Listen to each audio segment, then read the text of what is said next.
Matemática e música. Existe relação entre essas duas disciplinas? Um professor de matemática que não conhece música pode se familiarizar com essas relações e utilizá-las para desenvolver conteúdos e atividades matemáticas? E como a música pode ajudar a dar aulas mais criativas, mais alegres de matemática? É o que veremos aqui em Matemática na Música. Uma das primeiras coisas que se aprende quando se estuda história da matemática é que Pitágoras foi o primeiro a unir matemática e música. Mas eu, como não entendo nada de música, eu vou discutir aqui com o professor Pedro. Pedro é um professor de música aqui da cidade de Piracicaba, não é isso? Tudo bem? Tudo bem, Pedro? Que conexões você vê entre matemática e música? Tem bastante? Você pode explicar a música de uma maneira matemática. E os jovens se interessam por música Sim, uma coisa pode complementar a outra. E vamos ver se a gente contamina Claro, eles claro. e faz eles apreciarem a matemática a partir da música, tudo Claro. bem? Qual é o melhor ambiente para a gente fazer isso? O ideal seria uma escola, né? Uma escola de música. Então vamos lá, vamos ver e discutir ideias para enriquecer uma aula de matemática a partir da música. Claro. Então vamos lá. O seu nome era Pitágoras e Samos o seu lugar. Sua vida inteira parece lenda, vim aqui pra lhe provar. Foi um sujeito da Grécia que fez tanta peripécia que nem cabe de lembrar. Todo mundo que estudou a história da matemática parte de Pitágoras, né? Conhecido, bom, você se lembra quando você fazia ensino médio ou ensino fundamental, o Teorema de Pitágoras, claro. né? O Pitágoras, ele tinha uma espécie de seita filosófica em que tudo ele explicava através de números. E parece que foi a música a parte forte que levou ele a realmente achar que ele podia explicar todo mundo, todas as coisas do mundo através de música, né? A minha ideia seria assim, o que nós podemos fazer para que aquele aluno, aquele jovem que gosta de música, pudesse com isso também apreciar a música da matemática, né? E vice-versa, aquele que sabe matemática também apreciar um pouquinho da música. Pra montar um monocórdio, eu vou contar como é que eu faço. Se bem que naqueles tempos não tinha corda de aço, só tinha corda de tripa, esticada numa ripa de madeira do riacho. Ei, ei. Esse daqui é o monocórdio inventado por Pitágoras. Primeiro de tudo, ele fez essa caixa aqui. Oca, que nem toca de toco, pica-pau. Depois ele arrumou umas mulheres rendeiras. Modo de esticar esses dois fiozinhos de tripa aqui. Mas bem esticadinho mesmo, né? Por causa que só assim é que ele faz aquela gemedeira, né? E os dois fios com o mesmo som, né? Que nem que eu já disse, né? Olha, um e outro. Igual que nem. E essa de baixo aqui vai ficar desse jeitinho que tá. Sem mudar de nome, de nota, de nada. Esta ele chamou de fundamental. Por causa que era a base. O ponto de referência dele para fazer os carcos. Mas essa outra corda aqui de cima, essa daqui, vai começar a mudar de som, de nome e de nota. Já. Por causa desse trocinho aqui que ele inventou. O tal de cavalete móvel. Que é pra modo de botar por debaixo dessa corda aqui. E que se mexe para as bandas de lá e para as bandas de cá. Para as bandas de lá e para as bandas de cá. Que é pra modo de ir dividindo a corda em diferentes lugares para mudar o som dela. Por causa que se eu colocar o jeguinho aqui, por exemplo, só esta parte da corda aqui é que vai vibrar e fazer som. Então, pra cá, diminui o tamanho da corda. E pra lá, aumente-a. E o som vai mudando. Quer ver? Olha.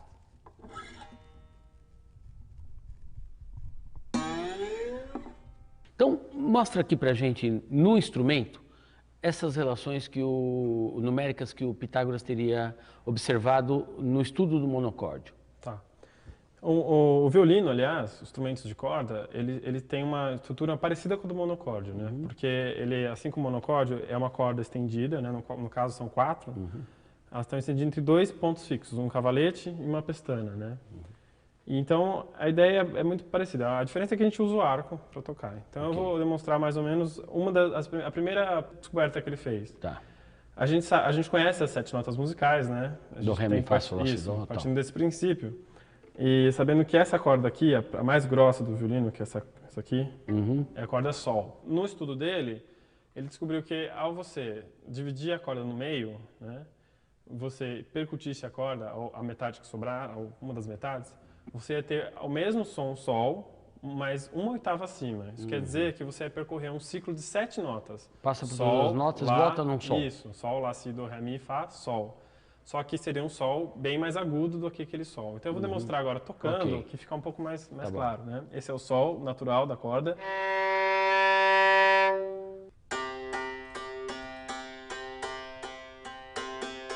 É bem grave, é a nota mais grave do violino, no caso.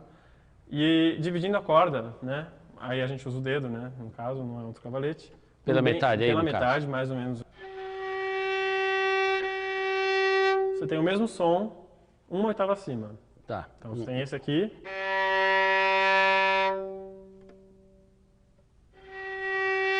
Ok. Então E tem aí, uma relação isso. fracionária aqui. Exatamente. E ele tinha descoberto ainda mais uma relação. Essa parte que sobrou, né? Se ele dividisse mais uma vez essa parte na metade, formando aí 3/4. Ok, tem 3/4 aqui e 1/4 aqui. Isso. E ele ia achar mais uma relação.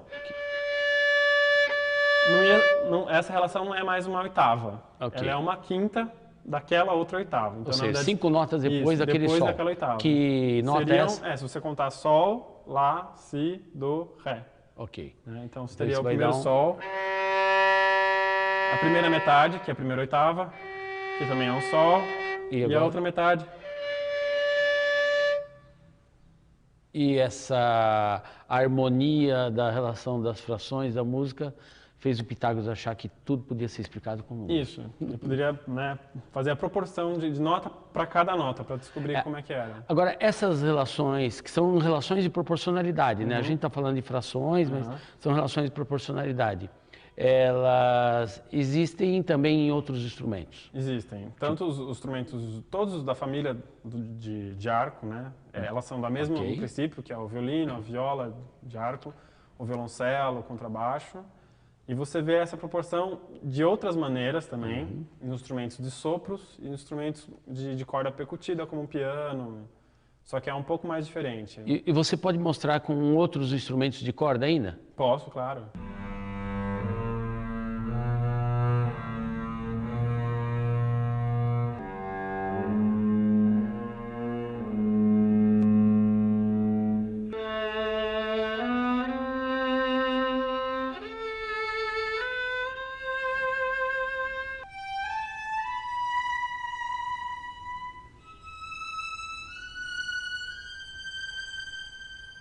Você dá aula para crianças e jovens. Isso, exatamente. Você faz essa conexão?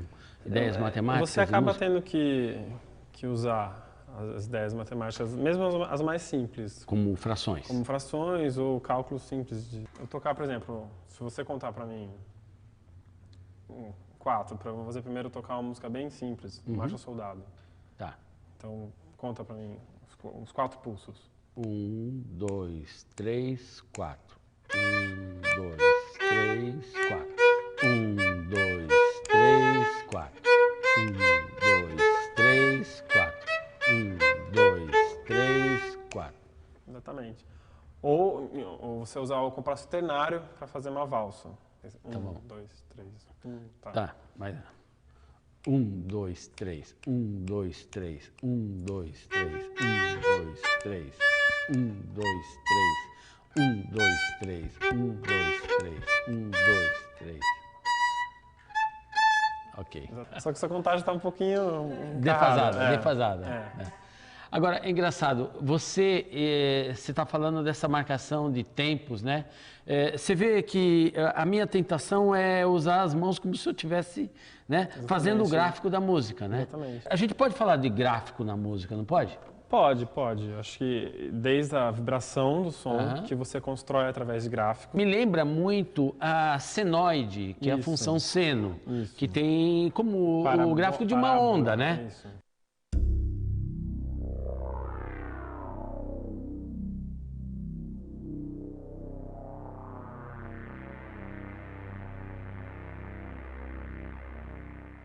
Um professor que entenda de música, ele pode enriquecer muito um curso de trigonometria, de funções trigonométricas, fazendo estudo destas curvas que representam uma música. É um bom exemplo.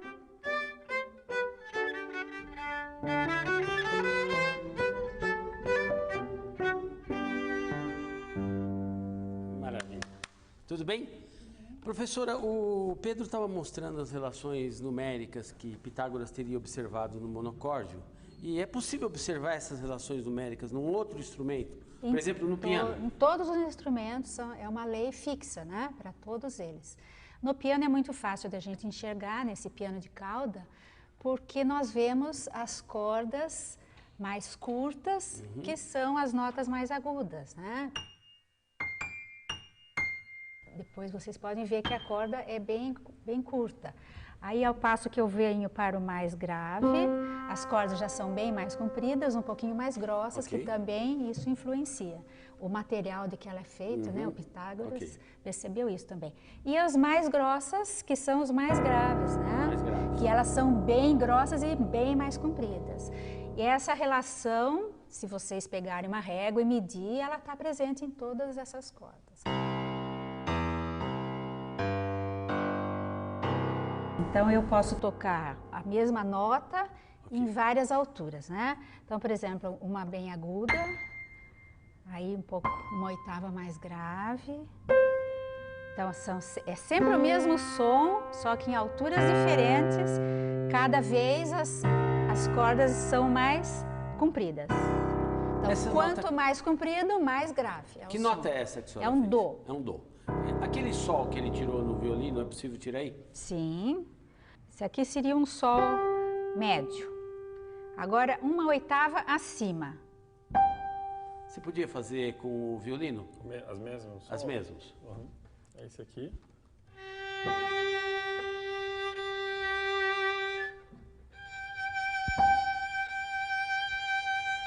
Exatamente o mesmo. Na época, Pitágoras, ele descobriu essas notas que a gente aprende na escola, ele percebeu nos instrumentos, não? Ele descobriu a relação que existia entre elas. As notas já existiam, o som já existia. O som já existia. Ele descobriu essa relação matemática que existe entre os sons. Pois um cabra que calcula toma 3 coices de mula pra poder achar um dó.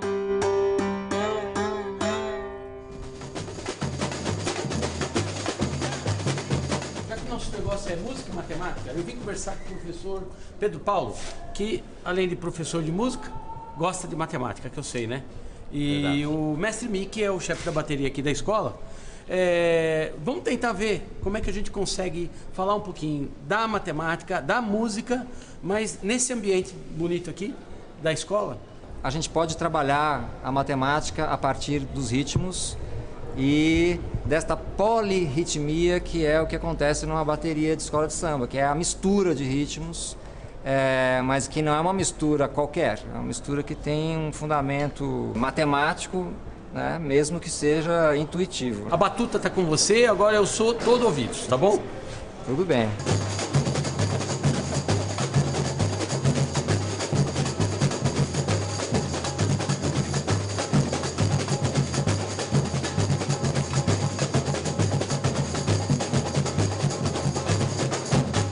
Uma das maneiras da gente entender como que se formam esses encaixes rítmicos que possibilitam a formação desses padrões é a gente entender o ritmo como uma sequência de frações.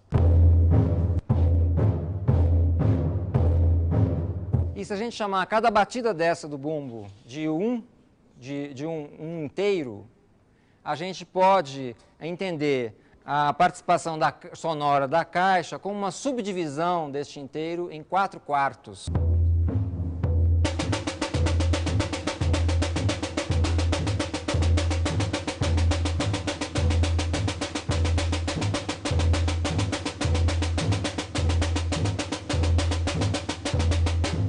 Só que isso não forma samba.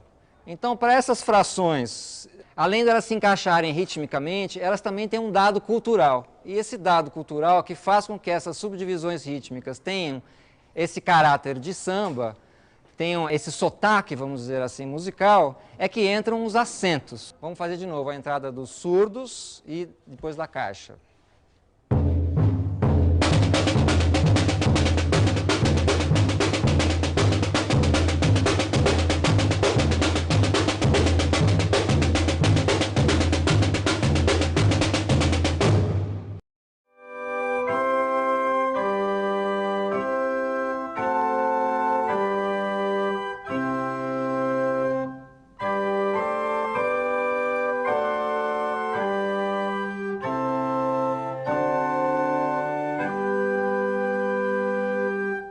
Muito bonito. Professora, esse órgão aqui, ele, apesar de ter as teclas que nem o piano, mas ele não tem as cordas do piano que a senhora mostrou, né? Não, o órgão é um instrumento muito antigo e é um órgão mecânico e funciona a ar, né? Quase como um instrumento de sopro? Isso. Ele tem uma porção de tubos, por isso também é conhecido como órgão de tubos. Esses tubos aqui. Isso. A gente pode dizer que cada tubo desse é uma flauta. E Essa diferença de som tem a ver com esses tamanhos diferentes dos cilindros, né? Dos cilindros. Esses tubos, né? Não só o tamanho, né, o comprimento dele, como a largura, né? Vocês podem ver que tem os tubos mais largos e uns bem largos lá para o final. Esse movimento de ar, né, ele está provocando um ar, volume de ar interno que vai gerar o som. O ar passa dentro do tubo e quanto mais comprido for o tubo, o som é mais grave. Quer dizer, vai ter uma relação proporcional que nem a gente viu ali nas cordas, só que aí a proporção vai ser do volume de ar movimentado dentro do cubo. Isso. O Pitágoras fez essa descoberta também. com tubos de bambu que ele assoprou, fez flautas primitivas do jeito que ele pôde fazer. Ele fez essa mesma descoberta que ele fez com cordas, ele fez no tubo de ar.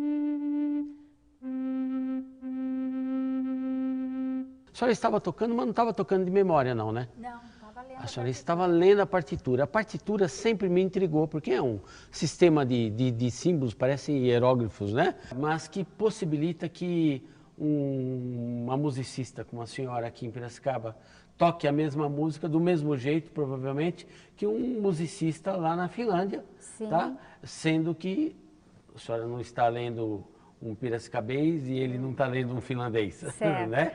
Qual é a ciência desta linguagem? É um sistema de símbolos, de códigos, mas muito preciso. Sabe o que me chama a atenção? Porque a linguagem matemática também tem essa característica.